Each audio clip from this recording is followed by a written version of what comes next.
Okay, 5 minutes each person talking about what they did, what they do for Cranes, and just because all the bosses here, I think it's going to be really positive. John, you're up first.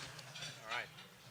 So I'm a technology writer at Crain's, and do a little bit audiovisual here in a minute. But it's fitting that we're here talking about the new economy on Chicago's 178th birthday, and we've got a city that has gone from trading fur and lumber to trading options, and now we've got companies like Options Away that are trading options on airplane tickets. And so if you look at if you want to think about Chicago's new economy, in many ways it's what we've always done, except we've got new companies, new business models in industries that we've always been strong at, and that's really what's driving the economy. If you sort of look around at the companies that are growing, that are hiring, that are taking space, that's really what you see. So that's one example there. Been in the mart.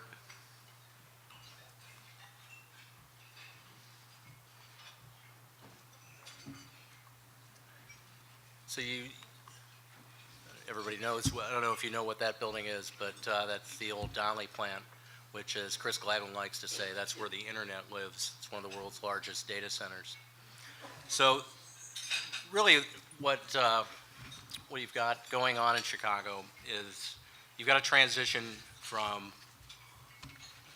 the existing economy to a new economy that's largely been driven by tech and startups, which is what I spend most of my time covering. And a little bit of an example of that, Ryan and I wrote a story last year about how it was impacting real estate.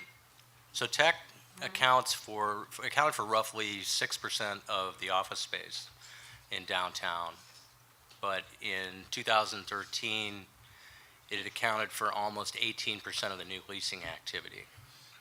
So it's really the new companies, and particularly technology companies, that have been driving the economy since the recession. You can see it in a lot of different ways, but real estate's a really good example of it. If you've been to the mart, if you've been over there, there's tech companies and a lot of people running around in hoodies, and there's a lot fewer showrooms, and the mart's not at all sad about that. But there's other ways that that shows up as well. One of them is clearly in jobs. So between 2009 and 2013 in Chicago, the employment growth was maybe 3%. In computer systems design, which is one of the largest categories of tech, it was about 30%. So unfortunately, there aren't quite as many of those jobs as there are everything else, but they're growing. So that's just one example of how we're all pretty dependent on tech. So some of the other highlights there, to the extent that we've had much in the way of IPO activity in the last 4 or 5 years, that's overwhelmingly been tech companies. So as we've had in the rest of the economy, you've had a lot of companies getting broken up and sold off and getting smaller. One of the few areas of real strength there has been tech. It shows up as well with startup activity. And last year, there was about $1 billion of venture capital invested in Chicago area companies.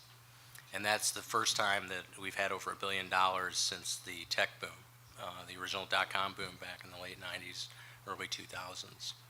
So kind of no matter how you slice it, that's where you're seeing a lot of growth.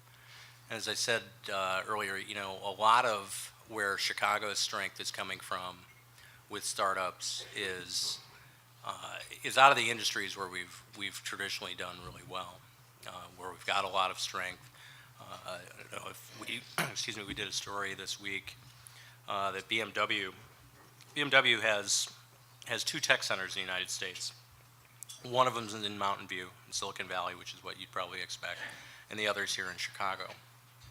And they'll end up, probably by the time the year is out, having about 100 people. They'll double up, and those are all software engineers and data scientists. Those are not guys who are selling and designing cars. So that's, sort of symptomatic of what you're seeing is that, Chicago has a lot of strength in things like wireless technology, location, and that's what's going to be driving the auto industry.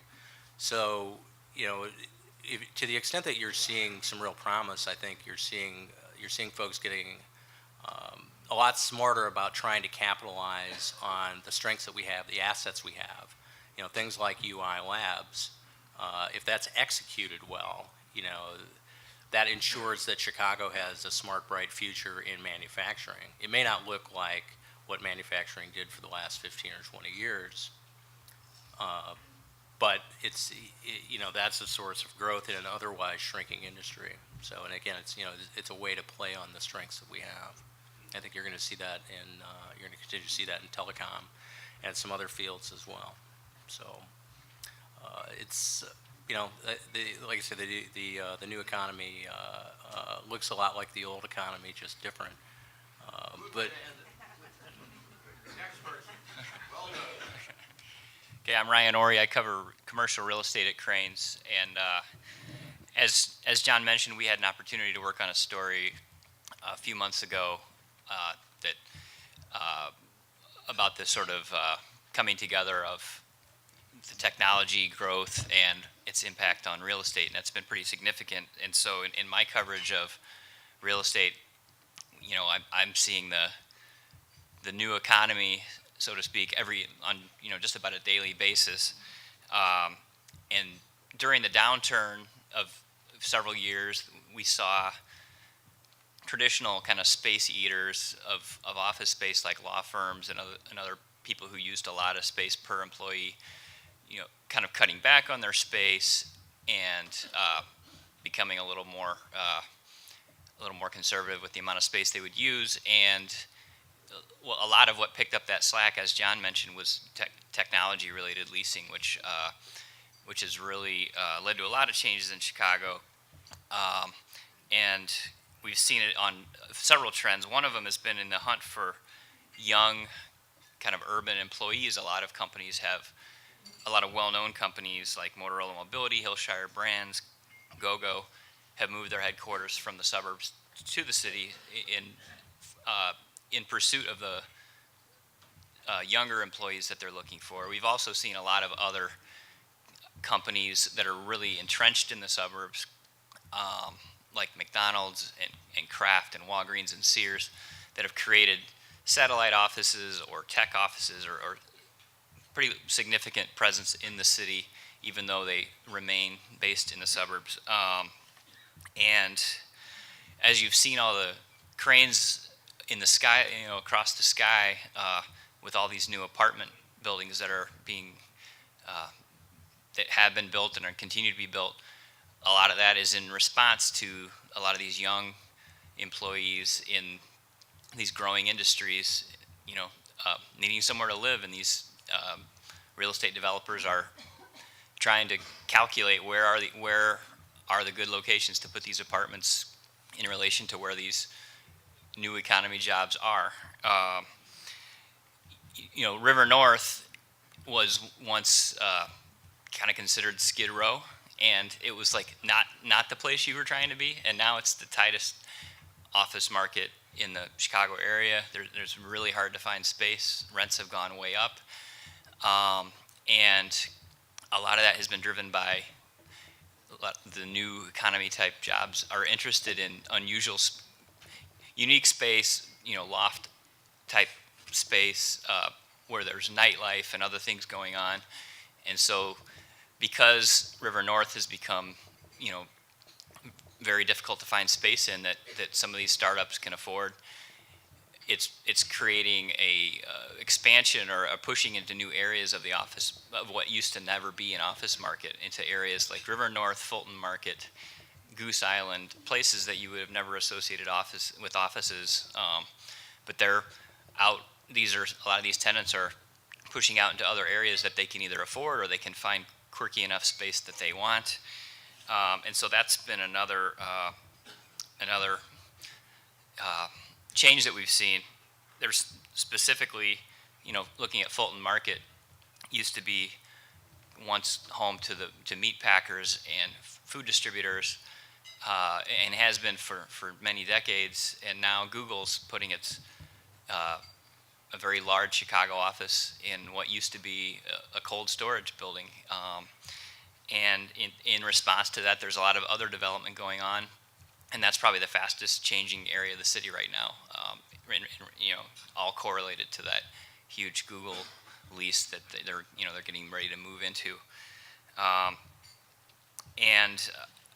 The opportunity, there have been developers who've seized on this opportunity to take old, what used to be not considered desirable buildings, and turn them into sort of tech havens with very wide floors and lots of columns and other unusual features. And one particular developer in Chicago that's really grabbed hold of this is Sterling Bay, and one of the buildings they bought was 111 North Canal Street. It used to be an old mail order catalog warehouse many years ago, but they bought what was a few years ago kind of a very sleepy office building with a lot of small tenants, and they've enticed a lot of technology type tenants like GoGo and Twitter and Fieldglass and others into this building. And so they bought this building in December of 2012 for $100 million, and it's now estimated to be worth well over $300 million just by finding this niche that wants to be there and filling this building with new tenants. So the new economy has been big business for people who've been able to take advantage of these opportunities. As John had on the slides, Merchandise Mart is another building that's changed dramatically.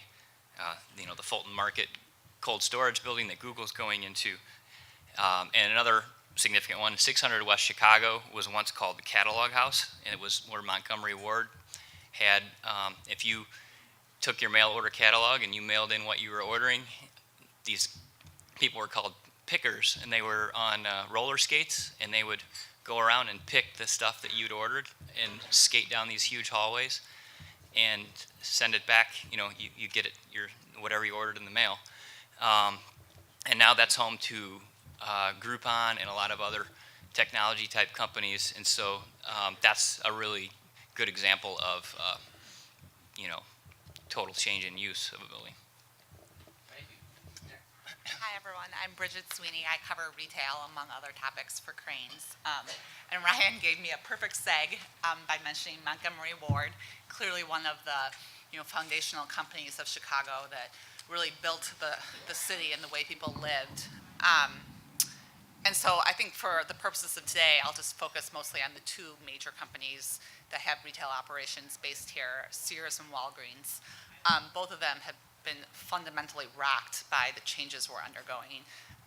Many of you probably follow Sears, and even if you follow it from a very far distance, you know the company is struggling very, very badly to kind of, change itself from a physical retailer with thousands of stores, mostly in huge suburban malls, where for decades, the Sears store was the anchor. It anchored these malls. It was where people, bought their lives. They bought tools. They bought beds. They bought their clothing. They bought, their kids' shoes. And today, obviously, these stores, many of them, especially in the far-flung suburbs, in quote-unquote Class B malls, they don't have the shoppers anymore, and the stores are losing value. So Sears has tried to really go online with this Shop Your Way program that the CEO, who billionaire Edward Lampert thinks is going to solve its problems and save the company. To date, they have been losing money for just quarter after quarter after quarter after quarter. They cannot turn around their sales.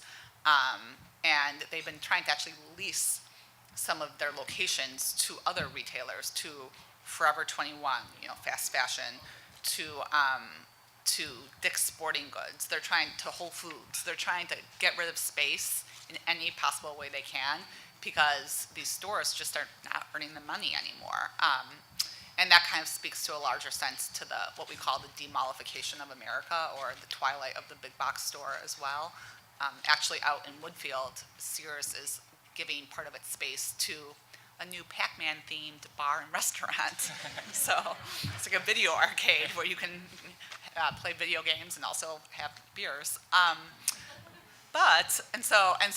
I think the mall owners are really keen on trying to come up with new uses for the space. But the other thing that's interesting is that the malls are trying to revitalize themselves as points of community, as having more, not just shopping, but more places to hang out, maybe go to a yoga class, do anything that will keep people in the store. Because on a very macro level, we're obviously seeing a very fundamental shift from physical retail to digital retail. Obviously, the one thing that really struck me when I was kind of going over thoughts for today was that 6 years ago, Macy's had $23 billion in sales. 6 years ago, Amazon had $24 billion in sales. Right. Last year, Macy's had $28 billion, which actually for a department store is pretty good, $5 billion increase. Last year, Amazon did $89 billion. So it just goes to show you that, this shift is inexorable and it's coming and it's picking up steam. But the one thing that has really interested me on a personal level from all the stories I cover about retail is that you think, e-commerce with all of its convenience, with all of its ease, the free shipping, it's supposed to be the death of traditional physical retail. And to some degree, like you see with Sears, that's happening to a degree. Even Walmart, their store traffic is slowing. Even the Apple stores, they're seeing, less foot traffic, less sales per square foot. People really are buying certain things online. But I will say that on a certain visceral level, people still do want to touch and feel products. And a lot of these smaller retail startups, these e-commerce companies, like Trunk Club, which was just mentioned, which was purchased by Nordstrom for $300 million last year. It's a hometown startup that does men's clothing, and they'll send you your clothes directly to men because men don't want to shop. But they actually do most of their sales here in their showroom, in their physical store. Most guys want to come in, they'll give them beers, hang out with them and help them shop. And so they're actually opening more rooms or more showrooms across the country. They're just pouring a lot of money into building out physical retail. Bonobos is another name of a men's, clothing line that just opened up space in Lincoln Park. Actually, the sister of the CEO opened up Monica and Andy as a baby clothing line that also started online, now has a store on Halsted Street in Lincoln Park. Warby Parker, the glasses line that was all online, now has a physical place again in Lincoln Park. More have opened in Bucktown. So the idea is not like we're going to do all of our sales through these stores, but we're going to use these flagship stores as kind of a way of brand marketing to show how cool we are, how we want to bring people in. A lot of them will have coffee shops, offer alcohol, offer drinks, have places to hang out. And people have kind of told me that as traditional pillars of community life, like libraries kind of die and go away, that these brands are realizing that they can really use a physical presence as a way to kind of take over that space and provide a sense of community, increase their sales. So although obviously e-commerce is, almost the entirety of new growth, mobile sales in and of itself is supposed to increase 800% this year. E-commerce is supposed to hit $500 billion in the next few years. There's no doubt that is changing the way our big companies operate, but I think physical stores will be around for a lot longer. Hello, can everybody hear me? Okay. I'm Kristen Schorsch, I cover healthcare at Crain. So in terms of summing up the new economy in healthcare, I'd basically say that there are a lot of gains, but I think along that way there's been a lot of pain. I thought I'd start out with the Affordable Care Act, so obviously the landmark health reform law by the Obama administration. It launched this whole new world of public health insurance exchanges, where people who, once either, because they couldn't afford to or because they had a pre-existing condition, couldn't be insured. This opened the floodgates for a whole new level of access for people. Also, along with that, there was the expansion to Medicaid in Illinois, which, total between the exchanges and the Medicaid expansion. So essentially bringing people on who didn't qualify before can now get insured that way. More than 900,000 people have become insured either through the public exchanges or through Medicaid expansion in Illinois. So that's not only more access for people, but for a lot of hospitals that treat a large portion of poor and uninsured people, they were finally able to get paid for care they already providing for free. Another one of the big shifts that I've been covering a lot is the idea of what it means for, the idea of what a doctor or a hospital means has really been morphing. So, you used to think of the hospital as a place where you go when you're really ill. Now the whole idea is to provide preventative care. So, it defeats the purpose. They essentially want to coordinate care, wrap doctors around you to prevent those costly inpatient stays. So what this has led to is a consolidation in the market. You have fewer hospital beds. And you'll notice that there are more neighborhood clinics popping up down your block where there weren't they didn't used to be there before, because they want to provide this preventative medicine to avoid those really, costly overnight stays. Also, this shift towards preventative care, I don't know if any of you noticed, but a lot of independent doctors, your doctor might not be independent anymore. When I was a kid, my pediatrician was the only doctor in his practice, and the nurse Sophia was the only nurse. And that's what I did for 21 years, and that's really gone away. It's really expensive to be on your own now. So a lot of solo practitioners are joining big doctors groups. They're being employed by hospitals. Hospitals, on that end, are going after doctors more than they used to be so that they can bulk up their primary care practices with that whole idea of keeping you healthy. Some of the other, big changes in healthcare, patients have so many more choices today. If you think about the fact that if you get sick on a weekend and you can't wait to see your doctor on a Monday, you can go to a Walgreens clinic or you can go to an immediate care center. Before I came here, I looked up the number of Walgreens clinics within a mile of my office, and there are 4. I work right by Millennium Park at Randolph, Michigan. So just to kind of give you a sense of, this huge rise of the retail clinics, which is creating competition for hospitals and doctors like never before as well. One of the other things that health reform also did was spawn like this new industry for companies. We had on the slide earlier Go Health. That company, which has an exchange where you can buy health insurance online, has completely exploded with the Affordable Care Act. In the merchandise mart, also that they mentioned before, Matter is an incubator for health tech companies. So the idea of wanting to gel together the community of entrepreneurs who want to get into the healthcare space, pair them with doctors. There was recently a partnership announced between Matter and the American Medical Association with the idea of just making healthcare more user-friendly, easier, less expensive. One of the big things that doctors complain about a lot is electronic medical records. My mom's a nurse and her office has gone through 4. And she doesn't love computers, so it's kind of been a nightmare. And I hear that time and time again, that doctors are just very frustrated with how clunky they are. So say at Matter, they might come up with a way to streamline the electronic health record, because it's not going away anytime soon, and patients love it. And then there's also the topic of wellness, which is really, there's been a huge increase in that. How many people here have a Fitbit or a healthcare device that they're wearing?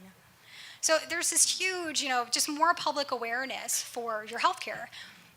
One of the reasons for that is because a lot more companies are having their employees shoulder a higher cost of the care. So really, it's hitting your wallet if you go to the doctor for an unnecessary procedure, or you're not taking care of yourself and you're not being healthy. So consumers are more aware in general of their healthcare. And that to me has kind of been like the main crux of the transformation in healthcare in terms of the pains and gains. How about a round of applause? Very good.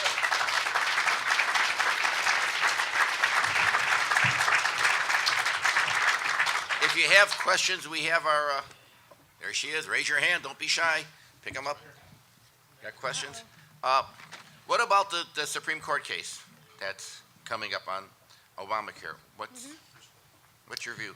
Right. Well, what they're essentially deciding, the Supreme Court's going to decide if the subsidies in exchanges that in states that did not set up their own exchanges, but the federal government is hosting, there's more than 30 states, the Supreme Court is going to decide if all of those people who have subsidies to help them buy insurance on those exchanges, if they'll go away. So, I've been hearing a lot of, I listened to a radio story this morning on NPR when I was getting ready for work about this. I mean, this is millions of people could lose their subsidies, and it's just all about the interpretation of the law. You know, do you interpret it to be that the states that didn't pass a law to build their own exchanges and are relying on the federal government to do so, you know, they're basically interpreting that to say whether or not they think the subsidies shall be around. Okay. And I have a question. Brigid, did you say $89 billion for Amazon? What was that? Yep, almost 89. Any of you who know Governor Rauner, could you please tell him that would be a really good thing to have a tax on the internet? So he doesn't, Well, actually, Amazon has started collecting Illinois sales tax. they have. Effective February 1st. Whoa. Yeah. On 89 billion? No, I'm Oh. sorry. On the Illinois portion. That's a step in the right direction. Okay, here we go. Ashvin Ladd, is that a real name or is that a pseudonym? Okay. Is there a role for tourism in the new economy? If so, where and how do you see it happening? I guess I will field that question. I actually do not cover tourism anymore, but I used to. You've made the excuse. Okay, now answer the question. And actually, I know Ashvin because I know he and his partner are trying to make this very ambitious project called Breakwater Chicago, which is going to be this floating barge on Lake Michigan year-round that will kind of be a beach, you know, in the middle of the lake and kind of a nightclub and restaurant. And you should look up the Crain story about it. It's pretty interesting. Wait a minute, where is this guy? There he is. Okay, all right, got my eye on you. Keep going, I'm sorry. So clearly tourism is a huge driver. Actually, prior to his candidacy, Governor Rauner was actually the chairman of Choose Chicago, which is our tourism arm. They take increasing tourism incredibly seriously, and especially international tourism, which spends, I think, an average international tourist spends 3 or 4 times the amount of money someone from Iowa or, you know, Cincinnati does, obviously. So they're getting the numbers up. They don't have them up quite as high as they want, but the big number was 50 million visitors by 2020. And it sounds like Ron might be trying to keep pushing that number north because it seems like we're actually making really good progress towards that number. So. Okay, a barge in Lake Michigan. Well, we've had many Illinois politicians take a barge up the river, but I never heard of. Cheap shot, Tom, I know. Okay, moving on quickly. Randy, Jostes. How do you pronounce that? Good enough. David Mason and Associates. With your crystal ball, where is the next Fulton Market type growth? I think you should see privately for a fee to tell you this answer. Area in the city. Where is the next Fulton Market coming? That's a tough one. I mean, I don't know if there is another neighborhood that's on the verge of taking off to that degree. I do think I mentioned briefly Goose Island. I think will be interesting to watch because it's traditionally a very industrial, man-made island in the middle of the city. But now there's a couple of one developer who has proposed a couple of fairly large, significant office projects there and is looking for tenants. There's some other older, sort of like brick and timber type buildings that are being converted. They have been converted to offices and are, you know, making some traction with tenants. And it does have that access to, you know, Goose Island, maybe a very industrial island, but it's surrounded by neighborhoods where a lot of, you know, workers live in Lincoln Park and Bucktown, Wicker Park, you know, down to River North, other places. Like it's very accessible to employees. So maybe that's a possible one. Maybe not on the same scale as Fulton Market. All right. David, I have a great idea for a story for you guys. Why don't you go all these places where all these people are, these young people, see how many are registered to vote, and see how many actually voted. And the third question is, do they know what city they live in? That would be my story. And the guys want to know why they canned me, huh? All right. Barrett Peterson, the Honorable Mayor of Franklin Park. Where are you?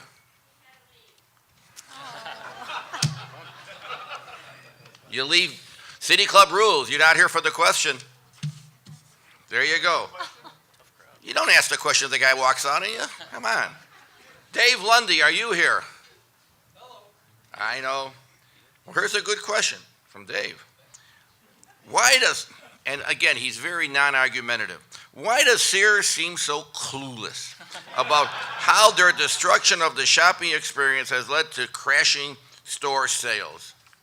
Do we have that much time? Don't fight over it, but you all can have a shot at it. No, I wish I was laughing. I wish my colleague Joe Cahill, who's our columnist, was here because we talk about the same exact question almost on a daily basis, and he gets so frustrated. The big question, so I guess if you're going to listen to what Eddie Lampert says, he's been very vocal lately about how the media gives him such a hard time, that this transformation takes time and you have to be patient. But the bottom line is that Sears was losing relevance with shoppers even before the huge shift to e-commerce came. The long time kind of story behind Sears is that when Eddie he bought Sears and combined it with Kmart in 2005, and he has never liked the idea of spending money to make the stores look nice. He thinks it's silly, he thinks it's stupid, especially if the stores are losing money. So these stores that were already fairly old have just gotten more and more decrepit. People just aren't interested in walking into them. There's no reason. Meanwhile, Target was getting, very fancy and kind of, cheap chic, and all these other stores were building up and trying to become more relevant. The dollar stores became really popular during the recession.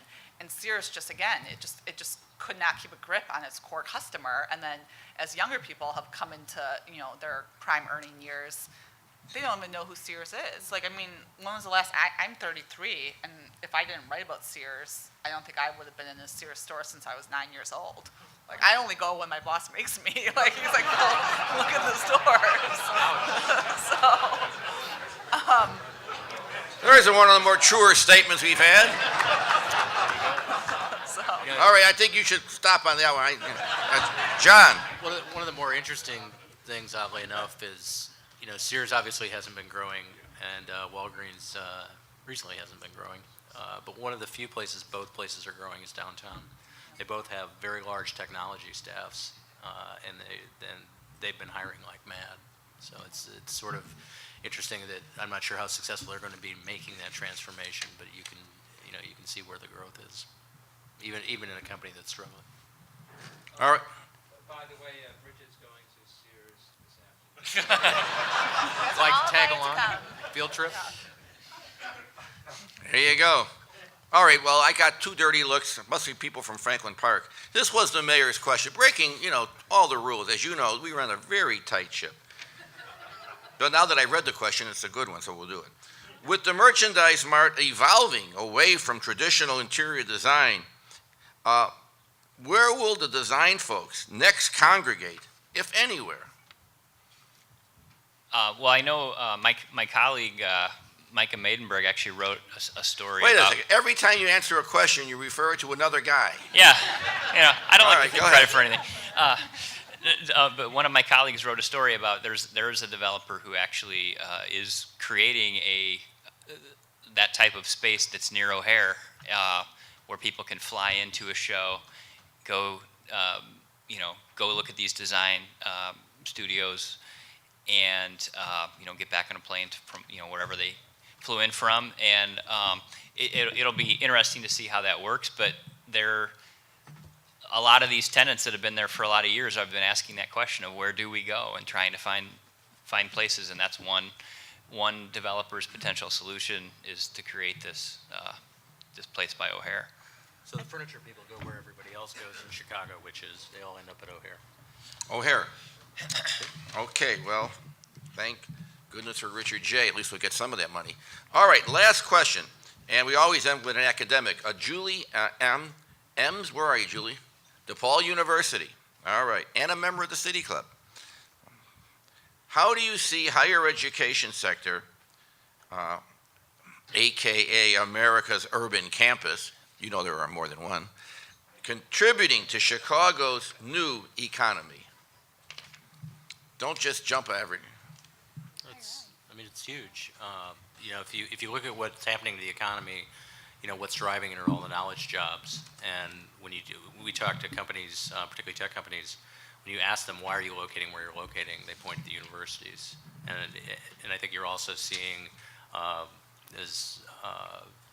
one of the more interesting things that's going on in education right now, you're seeing a lot of the non-traditional tech, sort of learn to code, that sort of thing. Well, most of those are downtown. Most of those are, in urban settings. So I think that's one of the ways it's going to shift. But I think it plays a huge role. I think it's a big asset for the city. We're starting to capitalize on it and probably need to capitalize more. Anyone else want to jump in?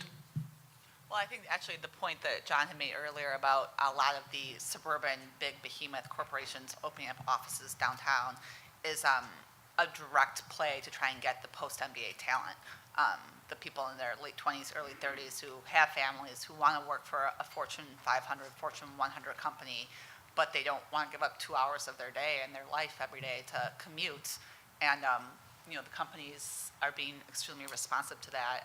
Even places like Peapod, the food delivery place, I'm meeting with them tomorrow. They have new office space in the Lyric Opera building downtown.